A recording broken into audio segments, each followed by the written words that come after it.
Good morning. Ever since I was a kid, every time I come to church and read this particular gospel, I was complaining all the time with my parents because the church will be packed, the readings will be too long. I'm gonna be at the church all day. What am I doing?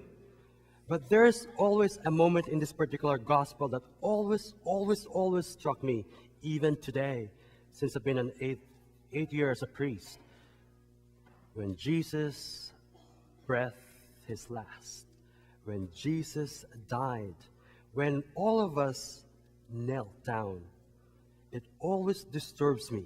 I don't know about you, but I'm just bringing it up for you to experience yourself.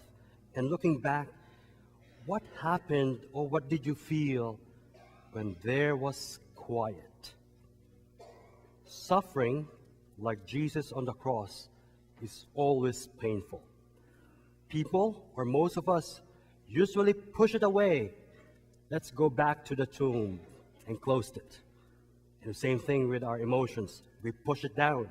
But there's some of us, we're like everyday people who kept crying loudly. What I want you to think about, especially this week, the Holy Week, when our faith is being celebrated because of the resurrection.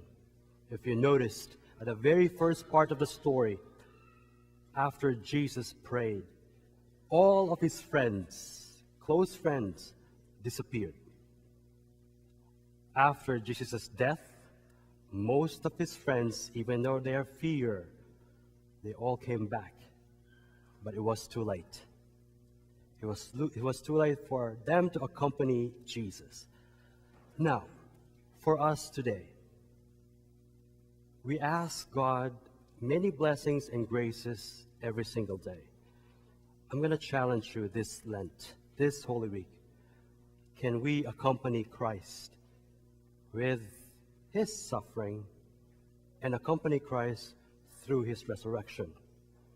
Our mindset will be different if we start accompanying Christ as who he is, as our God.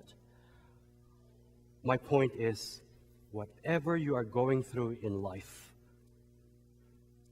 suffering, death, separation, sickness, anything that bothers you, that stays in your heart, connect it to Christ, who suffered for us.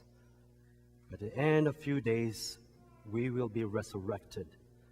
I want to invite you to feel your pain, because this is what we are gathered here, not to dwell on it, but to be hopeful as Christians. And my last point and my last story, and this week, I shared this before. Sorry, God. I shared this earlier this week. We went to Prospect Manor. Every month we celebrate Mass for those who can't be here with us because of any illnesses or because of old age. We have a client named Betty. She's always jolly. She's always happy every time we celebrate Mass at Prospect Manor. After the gospel, I said, "Can I offer you anointing of the sick?"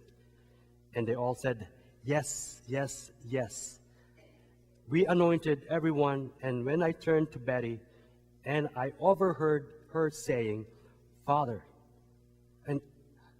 do you think after you anointed me, my wrinkles will go away?" It was cute, but it touched me deeply because every one of us, even Betty, has wrinkles. Our souls are wrinkled because of any suffering or trauma or anything we experience in life. What do?